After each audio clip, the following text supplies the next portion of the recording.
આપનું સ્વાગત છે. આજનો વિષય થોડો અઘરો છે પણ ખૂબ જ રસપ્રદ છે. સવાલ એ છે કે ઈશ્વરનું બીજું વ્યક્તિત્વ એટલે કે the second person of the godhead તે સમય અને અવકાશનો વારસો કેવી રીતે મેળવે છે. હવે આ કોઈ નાનો સૂનો પ્રશ્ન નથી અને તેનો જવાબ શોધવા માટે આપણી પાસે જે સ્ત્રોત છે તે કોઈ સીધા ધર્મશાસ્ત્રના ગ્રંથ પર નથી જતો. એના બદલે તે બાઇબલના ઉત્પત્તિ ગ્રંથમાંથી યોસેફની અત્યંત જાણીતી વાર્તાને એક રૂપક તરીકે વાપરે છે. જાણે યોસેફનું આખું જીવન એક મોટું આધ્યાત્મિક નાટક હોય. અને આ જ વાત આ સ્ત્રોતને ખરેખર અનોખો બનાવે છે. તે આપણને યોસેફની વાર્તાને માત્ર એક ઐતિહાસિક ઘટના તરીકે નહીં પણ એક ગહન સાંકેતિક કથા તરીકે જોવા માટે પડકાર આપે છે. એટલે યોસેફના જીવનનો દરેક વળાંક તેના ભાઈઓ દ્વારા દગો, ગુલામી, જેલ અને છેવટે સત્તા આ બધું એક મોટા સત્ય તરફ ઇશારો કરે છે. ચાલો આ અર્થઘટનની ઊંડાઈમાં ઉતરીએ અને જોઈએ કે આ જોડાણ કેવી રીતે બને છે. બિલકુલ. ચાલો આ રૂપકને તોડીને સમજીએ. વાર્તાની શરૂઆત જ એકદમ નાટકીય છે. યોસેફને તેના ઈર્ષાળુ ભાઈઓ પાણી વગરના ખાડામાં ફેંકી દે છે. મોટાભાગના લોકો આને વાર્તાનો એક દુઃખદ વળાંક ગણશે. પણ આ લખાણ કહે છે કે આ કોઈ સામાન્ય ખાડું નથી. હા, અહીં લેખક એકદમ ચોંકાવનારું જોડાણ બતાવે છે. એમના મતે આ ખાડો એટલે હેડીસ, પાતાળલોક. હા, પાતાળલોક, મૃત્યુ અને અંધકારની જગ્યા.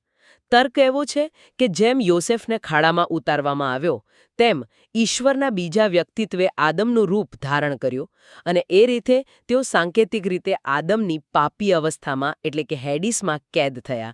એટલું જ નહીં, સ્ત્રોત તો ત્યાં સુધી દલીલ કરે છે કે ઈશ્વરે આદમને બનાવ્યો જે જગ્યાએ હતો જ્યાં શૈતાનને કેદ કરાયો હતો. આ એક ખૂબ જ વિશિષ્ટ અર્થઘટન છે. વાહ, આ તો માત્ર શરૂઆત છે. પછી એને ખાડામાંથી કાઢીને ગુલામ તરીકે વેચી દેવામાં આવે છે. આ તો જાણે પડતા પર પાટું. અને એ પણ એક રૂપક છે.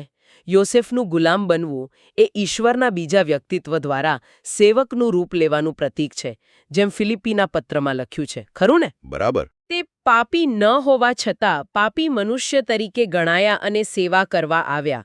અને પછી જ્યારે તેને પોટીફરની પત્ની દ્વારા ખોટા આરોપસર જેલમાં નાખવામાં આવે છે ત્યારે આ રૂપક તેની ચરમસીમાએ પહોંચે છે. હા, કારણ કે અહીં તે સંપૂર્ણપણે નિર્દોષ છે, છતાં તેને ગુનેગાર ઠેરવવામાં આવે છે. બરાબર. અને આ ઘટના સીધી વધસ્તંભ સાથે જોડાય છે. જેમ નિર્દોષ યોસેફ પર એવો ગુનો નાખવામાં આવ્યો જે તેણે કર્યો જ ન હતો. તેમ ઈશ્વરના બીજા વ્યક્તિત્વે આદમના પાપનો ભાર પોતાના પર લીધો અને વધસ્તંભ પર મૃત્યુ સ્વીકાર્યો. જેલ એ મૃત્યુની કેદનું પ્રતીક છે. આ એ જ વેદના છે જે ગીતશાસ્ત્ર 22.1માં વ્યક્ત થઈ છે. મારા ઈશ્વર, તમે મારો ત્યાગ કેમ કર્યો? આ માત્ર શારીરિક મૃત્યુ નહોતું પણ એક ઊંડી આધ્યાત્મિક કેદ હતી. ઈશ્વરથી વિખૂટા પડવાની અનુભૂતિ. ઠીક છે. તો યોસેફની સફર હેડીસ અને મૃત્યુની સાંકેતિક કેદમાંથી પસાર થાય છે. હવે જેલમાં જે બને છે તે ખરેખર અસામાન્ય છે. યોસેફ બે કેદીઓને મળે છે, ફારૂનનો પ્યાલો પીરસનાર અને તેનો રોટલી પકવનાર. મોટાભાગના વાચકો આને વાર્તાના નાના પાત્રો ગણીને આગળ વધી જાય.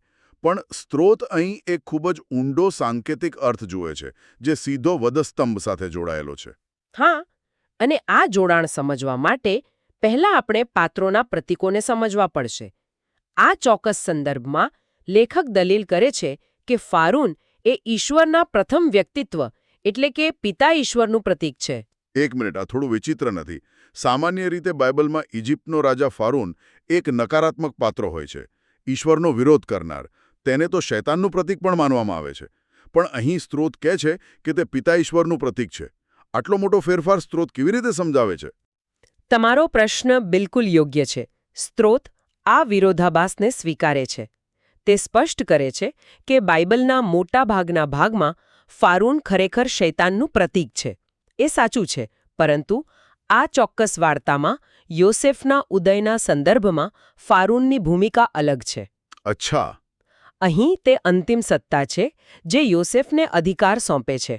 આથી આ રૂપકના માળખામાં તે ઈશ્વર પિતાની ભૂમિકા ભજવે છે જે પુત્રને વારસો આપે છે. સમજાઈ ગયું. એટલે આ સંદર્ભ આધારિત અર્થઘટન છે. બરાબર. ઠીક છે. તો આ માળખામાં ફારૂન ઈશ્વર પિતા છે. હવે પેલા બે કેદીઓનું શું? બંને કેદીઓ ફારૂન વિરુદ્ધ અપરાધ કરે છે અને જેલમાં છે. યોસેફ તેમના સ્વપ્નનો અર્થ સમજાવે છે અને બરાબર 3 દિવસ પછી ફારૂનના જન્મદિવસે બધું જોસેફના કહ્યા મુજબ જ થાય છે. પ્યાલા પીરસનારને તેની પદવી પાછી મળે છે, તેને માફી મળે છે. અને રોટલી પકવનાર? એને ફાંસી પર લટકાવી દેવામાં આવે છે. સ્ત્રોત આ બે પરિણામોને ઈસુના બલિદાનના બે પાસા તરીકે જુએ છે. કઈ રીતે? જુઓ, પ્યાલો, ખાસ કરીને દ્રાક્ષારસનો પ્યાલો, બાઇબલમાં હંમેશા લોહીનું પ્રતીક રહ્યો છે. તો જે પ્યાલા પીરસનાર પુનઃસ્થાપિત થયો તે ઈસુ ખ્રિસ્તના લોહીનું પ્રતીક છે. એ લોહી જે પવિત્ર સ્થાનમાં પ્રવેશ કરે છે અને માફી અપાવે છે.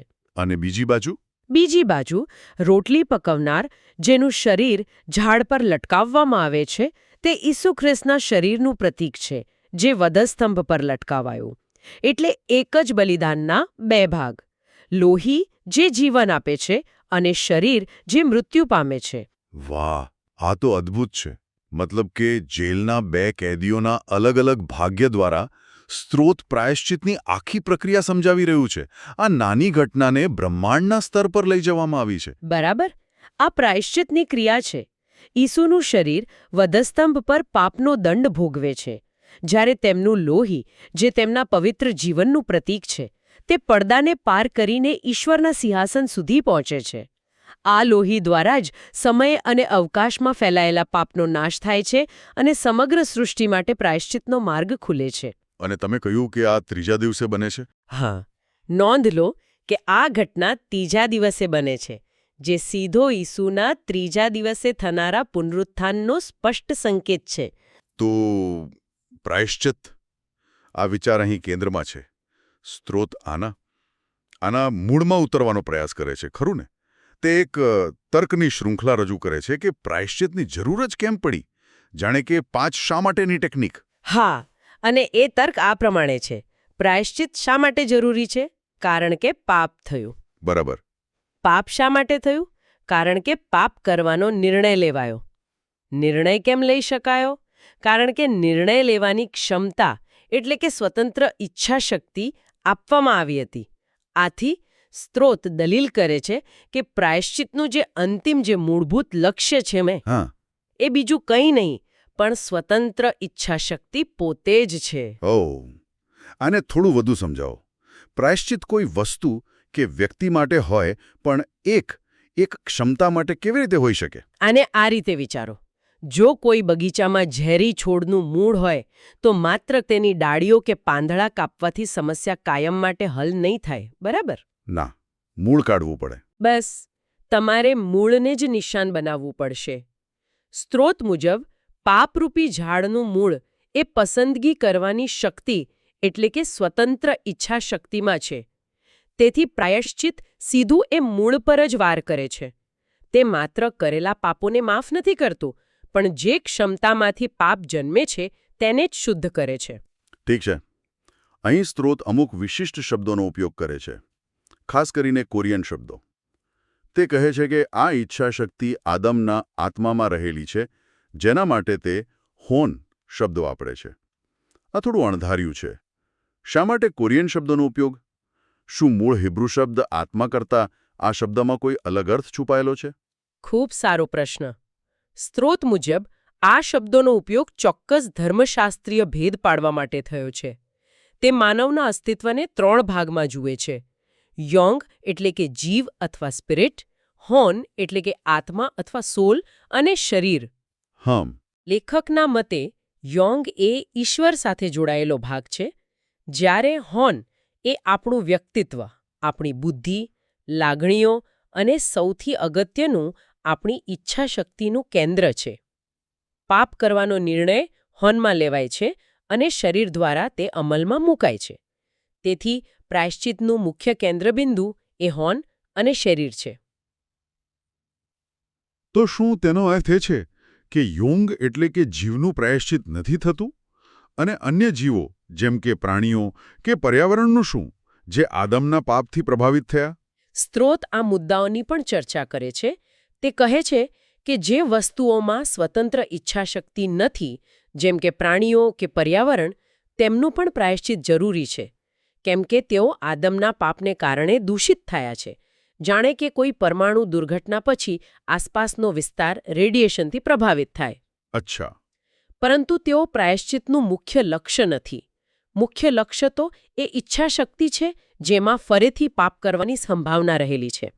એટલે જ પ્રાયશ્ચિતનો અંતિમ હેતુ માત્ર ભૂતકાળના પાપોને ભૂંસવાનો નથી. પણ ભવિષ્યમાં પાપની સંભાવનાને જ નાબૂદ કરવાનો છે. બરાબર. સમય અને અવકાશમાંથી કાયમ માટે. આ તો ખૂબ જ મોટો અને મહત્વાકાંક્ષી હેતુ છે. પાપને નહીં પણ પાપની સંભાવનાને જ નાબૂદ કરવી. આટલા મોટા ધ્યેય પછી યોસેફનું જેલમાંથી બહાર આવવું એ માત્ર એક સામાન્ય ઘટના ન હોઈ શકે. સ્ત્રોત અને કેવી રીતે પુનરુત્થાન સાથે જોડે છે? બિલકુલ. યુસેફ જેલમાં 2 વર્ષ વિતાવે છે અને 3જા વર્ષની શરૂઆતમાં તેને બહાર બોલાવવામાં આવે છે. આ 2 વર્ષ પછી 3જા વર્ષેનો સમયગાળો ફરીથી 3જા દિવસે થયેલા પુનરુત્થાનનો સાંકેતિક પડઘો પાડે છે. અને તે માત્ર જેલમાંથી છૂટતો નથી. ના, તે સીધો શાસક બને છે. હા, તે સીધો ઇજિપ્તનો શાસક, વડાપ્રધાન બની જાય છે. આ ઘટના ઈશ્વરના બીજા વ્યક્તિત્વના પુનરુત્થાન અને ત્યારબાદ તેમને મળેલા અધિકારનું સંપૂર્ણ ચિત્ર છે. તો પુનરુત્થાન એ માત્ર મૃત્યુમાંથી પાછા આવવાની ઘટના નથી, પણ સત્તા અને વારસો પ્રાપ્ત કરવાની ક્ષણ છે. એકદમ સાચું. સ્ત્રોત મુજબ પુનરુત્થાન દ્વારા ઈશ્વરના બીજા વ્યક્તિત્વને સત્તાવાર રીતે ઈશ્વરના પુત્ર તરીકે જાહેર કરવામાં આવે છે. આના દ્વારા તેમને સૌ નામોથી શ્રેષ્ઠ નામ અને સ્વર્ગ તથા પૃથ્વી પરનો સંપૂર્ણ અધિકાર વારસામાં મળે છે. બીજા શબ્દોમાં કહીએ તો? બીજા શબ્દોમાં કહીએ તો તેઓ સમય અને અવકાશના કાયદેસરના વારસદાર બને છે. અને અહીં ફારૂન અને યોસેફ વચ્ચેનો સંબંધ ફરીથી ચિત્રમાં આવે છે. ફારૂન યોસેફને પોતાની રાજમુદ્રાની વીંટી આપે છે, પોતાના વસ્ત્રો પહેરાવે છે અને પોતાના રથમાં બેસાડે છે. તે જાહેર કરે છે, ફક્ત સિંહાસન પર જ હું તારાથી મોટો રહીશ. આ તો પિતા ઈશ્વર દ્વારા પુત્રને સર્વોચ્ચ સત્તા સોંપવાનું સંપૂર્ણ રૂપક છે. બરાબર. જે વારસો પાપને કારણે ગુમાવાયો હતો તે હવે પુનઃસ્થાપિત થયો છે. આનાથી મને એક મૂળભૂત પ્રશ્ન થાય છે જે કદાચ ઘણા સાંભળનારાઓને પણ થતો હશે. જો આ વારસો મેળવવાનો જ અંતિમ હેતુ હતો અને ઈશ્વરના બીજા વ્યક્તિત્વ તેના હકદાર હતા તો આટલી લાંબી, પીડાદાયક અને જટિલ પ્રક્રિયાની, ખાસ કરીને વધસ્તંભ પરના એ ભયંકર દુઃખની જરૂર શી હતી? ઈશ્વર સીધા જ તેમને વારસો કેમ ના આપી શક્યા? આ કદાચ આ સમગ્ર ચર્ચાનો સૌથી મહત્વપૂર્ણ પ્રશ્ન છે અને સ્ત્રોત તેનો ખૂબ જ સ્પષ્ટ જવાબ આપે છે. આ બધું માત્ર માનવજાતને બચાવવા માટે નહોતું. તેનો હેતુ સમગ્ર સૃષ્ટિ અને ખાસ કરીને સ્વર્ગદૂતો જેવા બુદ્ધિશાળી જીવો સમક્ષ ઈશ્વરના ચારિત્રને, એટલે કે તેમના પ્રેમ અને તેમના ન્યાયને સંપૂર્ણપણે અને નિર્વિવાદપણે સાબિત કરવાનો હતો. દૂતો સમક્ષ સાબિત કરવાનો? પણ તેઓ તો પહેલેથી જ ઈશ્વરની સેવા કરતા હતા, તેમની આજ્ઞાનું પાલન કરતા હતા. તેઓ આજ્ઞાનું પાલન કરતા હતા, પણ શું તેઓ સાચા અર્થમાં પ્રેમ કરી શકતા હતા? સ્ત્રોત દલીલ કરે છે કે વધસ્તંભ પહેલા દૂતો ઈશ્વરનું પાલન કદાચ તેમની શક્તિના ડરથી અથવા નિયમના ભાગરૂપે કરતા હતા. તેમણે ઈશ્વરની શક્તિ જોઈ હતી, તેમની પવિત્રતા જોઈ હતી, પણ તેમણે ઈશ્વરના પ્રેમ અને બલિદાનની ઊંડાઈનો અનુભવ નહોતો કર્યો. તેઓ જાણતા ન હતા કે ઈશ્વર પોતાની સૃષ્ટિને બચાવવા માટે કઈ હદ સુધી જઈ શકે છે. એટલે કે વધસ્તંભે પ્રેમથી આજ્ઞાપાલન કરવું શક્ય બનાવ્યું. બરાબર. વધસ્તંભ એ એક કોસ્મિક થિયેટર હતું. જ્યારે દૂતોએ જોયું કે બ્રહ્માંડના સર્જનહારે પોતાના જ પુત્રને પાપી માનવજાત માટે મરવા દીધો, ત્યારે ઈશ્વરના ચારિત્ર્ય વિશેની તેમની સમજ હંમેશ માટે બદલાઈ ગઈ. તેમણે જોયું કે ઈશ્વરનો ન્યાય એટલો અટલ છે કે તે પાપને અવગણી ન શકે. અને તેમનો પ્રેમ એટલો મહાન છે કે તે પાપીને બચાવવા કંઈ પણ કરી શકે. બરાબર. આ જોયા પછી ઈશ્વરનું પાલન કરવું એ માત્ર ફરજ નહીં, પણ પ્રેમથી પ્રેરાયેલું સ્વૈચ્છિક કાર્ય બની ગયું. તો વધસ્તંભ દ્વારા ઈશ્વરના બીજા વ્યક્તિત્વે વારસો મેળવ્યો અને સાથે સાથે ઈશ્વરના ચારિત્ર્યને પણ સાબિત કર્યું. પણ સ્ત્રોત કહે છે કે આ પ્રક્રિયા હજી પૂરી નથી થઈ. આ વાત થોડી ગૂંચવણભરી છે. હા, અને આ અંતિમ મુદ્દો છે. સ્ત્રોત મુજબ ઈશ્વરના પ્રેમ અને ન્યાય લગભગ સાબિત થઈ ગયા છે, પણ સંપૂર્ણપણે નહીં. હજી પણ શૈતાન અને કેટલાક દૂતોના મનમાં શંકાઓ હોઈ શકે છે. હવે આ સાબિતીને પૂર્ણ કરવાનું કામ ઈશ્વર ચર્ચ અને સંતો દ્વારા કરી રહ્યા છે. એ કઈ રીતે? જ્યારે વિશ્વાસીઓ જેઓ હજી પણ પાપી સ્વભાવ સાથે સંઘર્ષ કરે છે તેઓ ઈસુ ખ્રિસ્તના ઉદાહરણને અનુસરીને બલિદાન આપે છે, પ્રેમનો માર્ગ પસંદ કરે છે અને પરીક્ષણોમાં પણ વિશ્વાસુ રહે છે, ત્યારે તે સ્વર્ગીય જગત સમક્ષ એક જીવંત પુરાવો બને છે. અચ્છા. તે દૂતોને બતાવે છે કે ઈશ્વરનો માર્ગ ખરેખર શ્રેષ્ઠ છે અને પ્રેમથી પ્રેરાયેલું જીવન શક્ય છે. દરેક વખતે જ્યારે કોઈ વિશ્વાસી સાચો માર્ગ પસંદ કરે છે ત્યારે તે શૈતાનના આરોપોને ખોટા પાડે છે અને ઈશ્વરના ચારિત્ર્યને વધુ એકવાર સાબિત કરે છે. અને આ પ્રક્રિયા દ્વારા દૂતોના મનમાં રહેલી છેલ્લી શંકા પણ દૂર થઈ જશે અને ભવિષ્યમાં પાપ કરવાની શક્યતાનો જ હંમેશ માટે અંત આવશે. તો આજની ચર્ચાએ ઉત્પત્તિ ગ્રંથની એક જાણીતી વાર્તાને સંપૂર્ણપણે નવા અને ગહન દ્રષ્ટિકોણથી રજૂ કરી છે. યોસેફની ખાડામાંથી સિંહાસન સુધીની યાત્રા એ માત્ર એક વ્યક્તિની સંઘર્ષ અને સફળતાની વાર્તા નથી, પણ ઈશ્વરના બીજા વ્યક્તિત્વના અવતાર, મૃત્યુ, પુનરુત્થાન અને સમય અવકાશ પરના તેમના વારસાની એક ભવ્ય રૂપક કથા છે. ખરેખર. અને તે આપણને એક ખૂબ જ ઊંડા વિચાર સાથે છોડી જાય છે. આપણે વાત કરી કે પ્રાયશ્ચિત્તનો અંતિમ હેતુ ભવિષ્યમાં પાપ કરવાની શક્યતાને જ નાબૂદ કરવાનો છે, ખરું ને? હા. તો આના પર વિચાર કરો. જો આવું થાય તો સનાતન કાળમાં સ્વતંત્ર ઈચ્છાશક્તિનું સ્વરૂપ કેવું હશે? શું તેનો અર્થ એ છે કે આપણી પસંદગી કરવાની સ્વતંત્રતા છીનવાઈ જશે? કે પછી ઈશ્વરના પ્રેમ અને સત્યના સંપૂર્ણ જ્ઞાનથી આપણી ઈચ્છાશક્તિ એટલી પરિપૂર્ણ અને શુદ્ધ થઈ જશે કે તે ક્યારેય ખોટું પસંદ કરવાનું વિચારશે જ નહીં? એ અવસ્થામાં શું સ્વતંત્રતા અને પવિત્રતા એક જ વસ્તુ બની જશે? આ પ્રશ્ન પર વિચાર કરવા જેવો છે.